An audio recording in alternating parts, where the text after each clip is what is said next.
What's going on, guys? Welcome to the Redfin weekly update provided by me, Matt. And I'm going to kind of skip the intro for the most part and get down to it because I know our attention spans are very limited.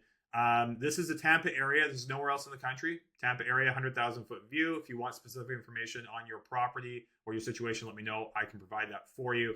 But without further ado, let's get down to it. And we're going to start it off like we always do on new listings. So this is new inventory to the market. This is not overall active listings. This is just new. Okay, so this is a good trend. We're down 14, almost 15% in new inventory to the market versus this time last year. That's a good trend because we've had a lot of inventory on the market. So fewer listings coming on is not making that problem worse. Hopefully it's going to make it better. Pending sales. We are down 6% from this time last year. Homes sold, we are down 6.5% from this time last year. So fewer homes coming on the market, fewer homes going under contract, fewer homes being reported sold. That's interesting because when you look at the next slide, new listing median price, we're still at 4.6% over last year. You know, there's fewer homes going under contract, fewer homes being sold, a lot more inventory, but for some reason, people are thinking it's a good idea to list 4.6% higher than last year. I don't really understand it. Well, I kind of do understand it, to be honest. I think a lot of this is just lack of education. When you hire a realtor, you're hiring a professional to give you what you need to hear, not what you want to hear. And I think a lot of people are being given what they want to hear. And that's why there's a lot of listings out there that are in la la land. And they're thinking some magic buyer, some cash buyer is going to come along and overpay for their property. I've worked with a lot of cash buyers. They all seem to have one thing in common. They're not stupid. Okay. So no cash buyer is going to come along and pay you a price that's not in line with the market because they're cash buyers. They're cash buyers for a reason. They have cash because they're probably somewhat intelligent. So just, keep that in mind. But that's my 2 cents on that. Now let's look at active listings. So active listings, we've been about 20 to 21% higher in overall inventory versus last year for most of the year.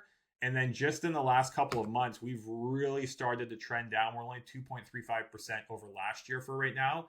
This is an amazing thing to see because that means that what's going on, in my opinion, there's fewer listings coming on, as I mentioned on the first slide, but there's a lot of listings being canceled and taken off the market.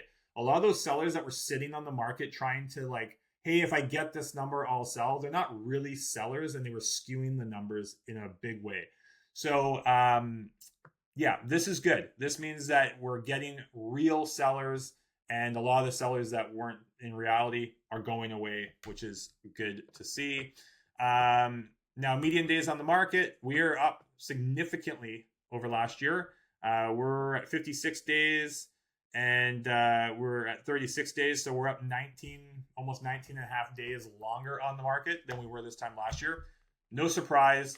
Like I said, a lot of that inventory that was just sitting for months, in some cases years on the market, some of these have been on for a long time, we're skewing this number. So I don't think this is a real number. I think if a property is priced well, it should sell fairly quick even in this market. So weeks of supply, we are sitting at 21 and a half weeks. So that's about 5 months, just over 5 months. Last year we were sitting at 19, so not a big difference, a couple weeks. Okay. Average sale to list price. What are people getting compared to their list price on average? You can't see it here, but right now they're getting around 96.5% to their asking price. And last year they were getting 97.3%. So not a huge difference. I guess it's about 0.5% difference. Okay. Anyways, guys, that just kind of, those are those slides that I like to look at because as I always say, I look at this information daily so that I can make sure that my clients are making well-informed decisions so they don't hurt themselves financially. And, obviously sharing that information with you every day would probably make you nauseous and probably hate me. So I like to share it every couple of weeks so that you have information to make decisions. If you want more detailed information on your situation, like I said at the beginning, let me know. And I would love to have that conversation. Whether you're thinking of moving or not, it doesn't matter. I would love to be of assistance if I can. Or if you know somebody that this could be useful, please share the video. Yeah, so that's what I got for you. I'll see you guys again in a couple weeks. If you have any questions in the meantime, please reach out. And by the way, I'm never too busy for any of your referrals. Hope you guys have a great end of your week, and we'll see you on the next one.